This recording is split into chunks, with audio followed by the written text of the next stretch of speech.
امید ہے آپ سب خیریت سے ہوں گے۔ اگر آپ نے ابھی تک ہمارا چینل سبسکرائب نہیں کیا تو اسے ابھی سبسکرائب کر لیں اور بیل آئیکن کو دبانا بالکل بھی مت بھولیں۔ شکریہ۔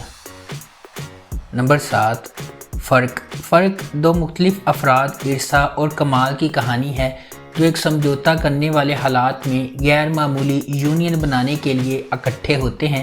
باہر سے لگتا ہے کہ ارسا اور کمال ایک دوسرے کے لیے نہیں بنے ہیں۔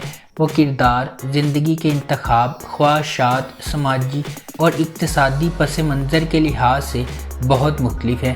ایک طرف ارسا عیش و عشرت کی زندگی گزارنا چاہتی ہے جبکہ کمال اس تنہائی سے تنگ آ چکا ہے جو اس کے گھر کی پیشکش ہے۔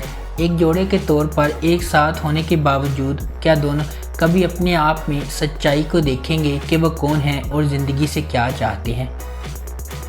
نمبر 6، کالا ڈوریا۔ کالا ڈوریا ماہ نور اور اسفند کی زندگی کے گرد گھومتا ہے جن کا کردار بالترتیب ثنا جاوید اور عثمان خالد بٹ نے ادا کیا ہے۔ ان کے خاندانوں کے درمیان محبت نہیں ہے اور وہ مسلسل ایک دوسرے سے لڑتے رہتے ہیں۔ وہ دونوں ایک ہی کالج کے طالب علم ہیں اور ایک دوسرے کو مسلسل چھیڑنے کی عادت رکھتے ہیں۔ اسفند اور ماہ نور کی لڑائی ایک دلچسپ رشتہ ثابت ہوتی ہے جو ان کے درمیان استوار ہوا۔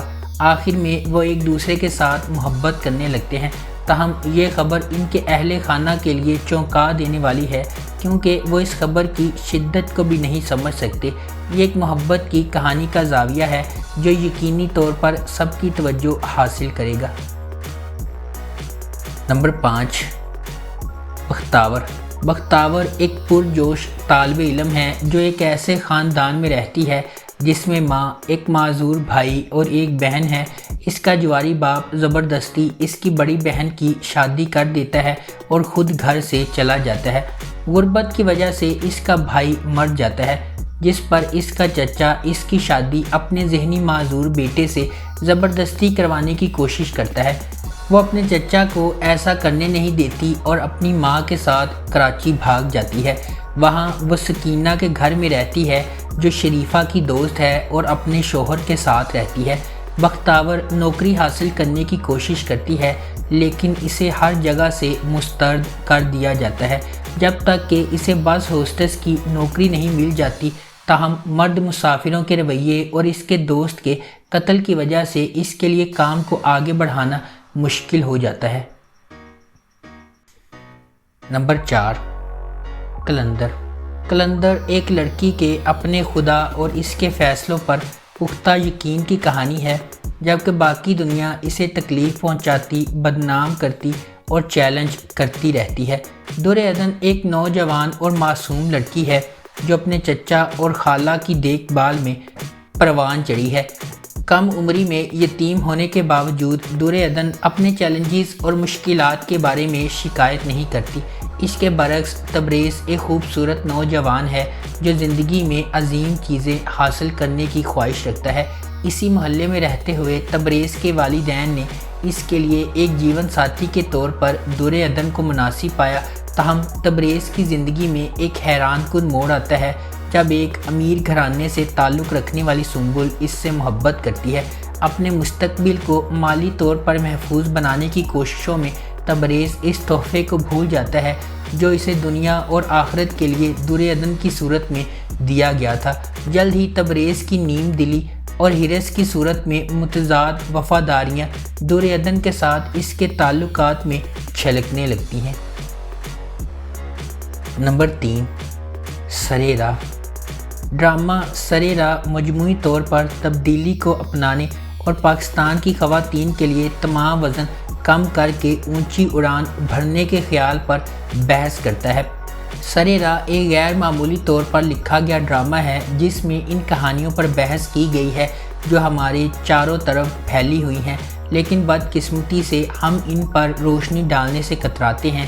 سرِ راہ ان خواتین کی کہانیاں شیئر کرے گا جو بچپن کی شادیوں کا شکار ہیں، ایسی لڑکیاں جو صرف اپنے جنس کی وجہ سے ہراسمنٹ کا شکار ہیں، بیٹیاں جو اپنے باپ کی مدد کرنے سے قاصر ہیں کیونکہ ان کی عزت داؤ پر لگ جائے گی، اور خواجہ سرا انٹرسیکس کمیونٹی کے افراد جو اپنی شناخت کی وجہ سے ذلیل ہو رہے ہیں۔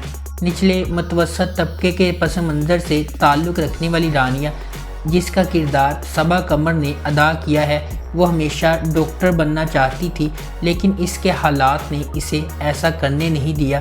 سنیتا مارشل بطور میزنا کو صرف اس لیے ڈاکٹر بنایا گیا تھا کہ وہ ایک متمول گھرانے میں شادی کر سکے، اور بالکل ایسا ہی ہوا، لیکن شادی کے بعد اسے اولاد نہ ہونے کی وجہ سے معاشرے کی طرف سے دبے جانے والے دباؤ کا سامنا کرنا پڑتا ہے۔ نمبر 2، مجھے پیار ہوا تھا۔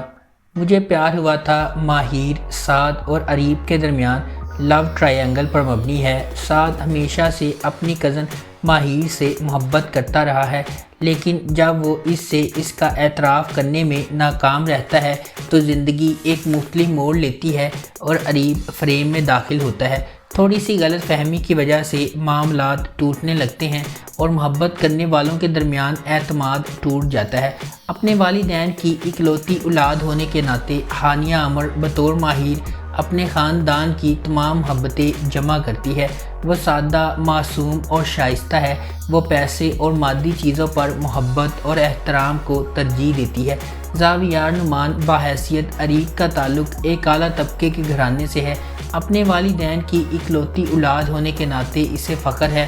وہ اپنی قدر جانتا ہے اور شاندار ہے۔ اس کی انفرادیت اس سے مطالبہ کرتی ہے کہ وہ سب سے بہترین کا انتخاب کرے۔ وحاج علی بطور سعد ماہر کا کزن ہے۔ بڑے ہوتے ہی اس کے ساتھ اس کی دوستی محبت میں بدل جاتی ہے۔ وہ ماہر سے محبت کرتا ہے اور اس کے لیے اپنی عزت نفس قربان کرنے کو بھی تیار ہے، لیکن بدقسمتی سے یہ احساس باہمی نہیں ہے۔ نمبر 1، تیرے بن۔ میرب ایک پرجوش اور خوبصورت نوجوان لڑکی ہے جو اعلیٰ تعلیم حاصل کرنا چاہتی ہے۔ اس کی پوری دنیا اس کے والدین کے گرد گھومتی ہے اور وہ ان پر سب سے زیادہ یقین کرتی ہے۔ اس کی مضبوط اور پر اعتماد شخصیت اسے اپنے آس پاس کی سماجی ناانصافیوں کے خلاف کھڑا کرتی ہے۔ اس کے برعکس مرتسم کا تعلق ایک طاقتور اور بااثر خاندان سے ہے۔ وہ اپنے خاندان کے اخلاق اور روایات کا احترام اور قدر کرتا ہے اور خاندان کو نیچا دکھانے سے انکار کرتا ہے۔ میرب کی زندگی ایک غیر متوقع موڑ لیتی ہے جب اسے اپنی اور مرتسم کی زندگی کے بارے میں اپنے خاندان کے فیصلے کے بارے میں پتہ چلتا ہے۔ مرتسم کے خلاف میرب کی نفرت ماضی کے ایک خاندانی راز کے طور پر بڑھتی جا رہی ہے۔ مختلف پس منظر اور ذہنیت سے آتے ہوئے مرتسم کو میرب کے اپنے تئیں متکبرانہ رویے کا احساس ہونے لگتا ہے اور وہ اسے اپنے لیے ایک چیلنج سمجھنے لگتا ہے۔ دوسری طرف میرب، جو اپنی زندگی کو اپنی شرائط پر گزارنے کی عادی ہے، مرتسم کی خاندانی روایات اور غیر ضروری سماجی رکاوٹوں کو قبول کرنے سے انکار کر دیتی ہے۔ جلد ہی ان کی زندگی جذباتی مصائب اور غلط فہمیوں کے ایک سلسلے سے گزرتی ہے جہاں ان کے لیے ایک ساتھ رہنا مشکل ہو جاتا ہے۔ ایک دوسرے سے نفرت کے باوجود کیا میرب اور مرتسم ان کے حقیقی جذبات کو قبول کریں گے یا انا اور عزت نفس کی حرکیات انہیں الگ رہنے پر مجبور کر دیں گی؟ اگر آپ کو ہماری یہ ویڈیو پسند آئی ہے تو اسے لائک کریں، شیئر کریں اور ہمارے چینل کو سبسکرائب کرنا بالکل بھی مت بھولیں۔ شکریہ۔